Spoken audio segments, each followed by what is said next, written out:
Oi, gente, tudo bem com vocês? Então, nós vamos dar continuidade à aula de drogas vasoativas. Só que agora nós vamos falar dos vasodilatadores, né? Na terapia intensiva, nas urgências, a gente utiliza principalmente dois vasodilatadores, né? Um é a nitroglicerina e o outro é o nitroprussiato de sódio. Então, nós vamos começar falando um pouquinho do nitroprussiato de sódio. Então, para que a gente utiliza o nitroprussiato de sódio? Então, ele é um vasodilatador potente, tá? Que é muito utilizado no caso de emergências hipertensivas, tá? Para baixar a pressão dos pacientes que estão em cirurgia de grande porte. Então, ele é muito utilizado. E a gente tem que ter alguns cuidados com ele que a gente vai ver a seguir. Então, ele tem alguns nomes, né, que a gente pode encontrar na terapia intensiva. Então, ele pode vir na apresentação do Nipride, do Nitrop, do Nitroprus e do Nitropres, tá? São os mais conhecidos. E aí, ele então, como eu já falei para vocês, ele é um potente vasodilatador, tanto arterial como venoso. Então, ele vai diminuir tanto a pré-carga como a pós-carga. Ele vem em ampolas, né? Vocês já observem a coloração da ampola, que ela é escurinha. Então, provavelmente a gente vai precisar do quê, gente? Do equipo fotossensível, tá? Então, ela vem em ampolas de 50 miligramas, que contém o nitroprussiato de sódio e mais 2 ml de diluição. E aí a gente fica se perguntando, então, quais as indicações, qual a indicação do uso do nitroprussiato de sódio? Então, ele é utilizado na insuficiência ventricular, ele é utilizado nos casos de emergência hipertensiva e também para baixar a pressão arterial, como eu já falei para vocês, em cirurgias de grande porte. Como todo medicamento, ele vai ter também os seus efeitos adversos. Quais são, por exemplo? Então, a gente pode ter hipotensão, a gente pode ter cefaleia, tá? Uma das coisas importantes do nitroprussiato de sódio é que ele não pode ser usado a sua dosagem máxima por mais de 10 minutos, tá? Por quê? Porque ele vai ter esse efeito rebote de hipotensão severa, tá? Outra coisa, a gente não pode utilizar por muitos dias, por quê? Porque o nosso paciente ele pode ter a intoxicação pelo cianeto. E aí ele vai começar a apresentar alterações de nível de consciência, ele vai apresentar náusea, vômito, dor abdominal. Também é um cuidado que a gente tem que observar. Então, aqui, né, só para reforçar as indicações do seu uso, então ele é utilizado na insuficiência ventricular esquerda grave, em crises hipertensivas, né, diminuição da resistência vascular sistêmica e ele vai aumentar o débito cardíaco. Como efeito adverso, então a gente vai ter a hipotensão, isquemia miocárdica, náusea, vômito, dor abdominal e intoxicação pelo cianeto, tá? Por esse motivo também a gente tem que tomar cuidado com os pacientes que são renais crônicos, porque eles podem ter essa intoxicação, né, pelo cianeto mais exacerbadamente do que uma pessoa comum, tá? E a apresentação, então, como que ele se apresenta? Então, quando a gente quer proporcionar uma dose, né, para o nosso paciente de 200 microgramas por ml, então a gente vai utilizar a solução padrão, que é uma ampola no soro glicosado 248 ml. Então, reparem que ele, do mesmo jeito que a noradrenalina e do mesmo jeito que a adrenalina, ele é diluído no soro glicosado por recomendação do fabricante. E quando a gente quer uma dosagem um pouco menor, no caso 100 microgramas por ml, a gente vai utilizar uma ampola num soro glicosado maior, que é o soro glicosado de 500 ml, né? E aí a gente aspira 2 ml e coloca 2 ml da solução. E aí a gente precisa fazer os cuidados de enfermagem com o nitroprussiato de sódio, né?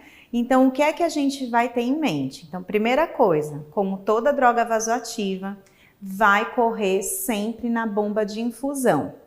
Como eu já falei para vocês, ele vem no frasquinho escuro, ele já vem dentro de uma caixinha.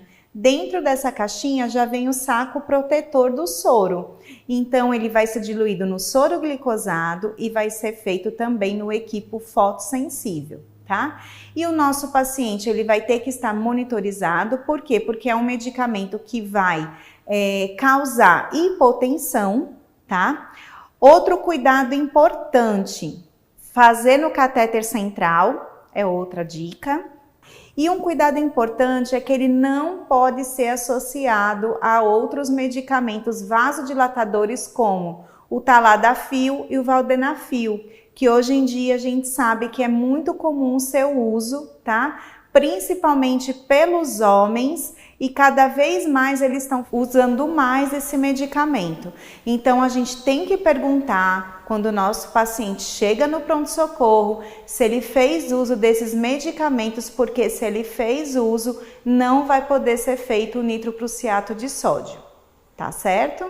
E a gente vai ter que se atentar aos efeitos adversos e principalmente se o nosso paciente tem algum sinal e sintoma da intoxicação pelo cianeto, tá? Atenção aos pacientes que são renais crônicos com o uso dessa droga, não utilizar essa droga na sua dosagem máxima acima de 10 minutos, porque a gente pode provocar uma hipotensão severa. Uma outra coisa também do Niprid é que a gente não pode simplesmente ele tá lá correndo na bomba de infusão e a gente chegar e desligar. Não, ele tem que ser desmamado gradualmente, porque ele pode ter um efeito rebote, tá? Então ele vai ter que ser desmamado aos poucos para a gente poder desligar a bomba, tá certo? E agora então, gente, nós vamos falar da nitroglicerina, tá? Mais conhecido como Tridil na terapia intensiva, que também é um vasodilatador, porém ele é um vasodilatador periférico, tá? E ele vai diminuir o quê? A pré-carga. Ele tem duas apresentações, então tanto a gente pode ter a ampola com 5 ml, como a gente pode ter a ampola com 10 ml. Então aqui, como vocês estão vendo, ele pode vir na ampola de 5 miligramas por ml, né, num total de 10 ml, ou 25 miligramas em 5 ml. O seu nome genérico, né, mais conhecido que a gente tem dentro da terapia intensiva é como Tridil, tá? E a nitroglicerina, então, ela vai causar uma vasodilatação periférica, o que, por sua vez, vai diminuir o retorno venoso para o coração e vai reduzir a pré-carga, tá? Quando que ela é indicada? Então, geralmente, ela é indicada em situações que a gente precisa promover uma vasodilatação da artéria coronária, como, por exemplo, quando o paciente tem um infarto agudo do miocárdio, é a droga de escolha que a gente utiliza endovenosa, tá? Ela também melhora o fluxo sanguíneo colateral e ela ajuda na redução da agregação plaquetária. Como todo medicamento, ela vai ter os seus efeitos adversos. Então, gente, os efeitos adversos que a gente vai encontrar com o paciente usando o Tridil. Então, ele pode ter taquicardia, ele pode ter hipotensão, pode ter arritmia, pode ter cefaleia. Então, como de costume, a droga tem que correr em bomba de infusão e o nosso paciente ele tem que estar monitorizado, tá? Então, o Tridil ele vai estimular a perfusão para o miocárdio isquêmico, vai reduzir a isquemia e, consequentemente, vai reduzir a dor torácica e o tamanho do infarto. Por isso que ele é muito utilizado, é a droga de escolha por via endovenosa para o paciente que chega com um infarto agudo do miocárdio, tá?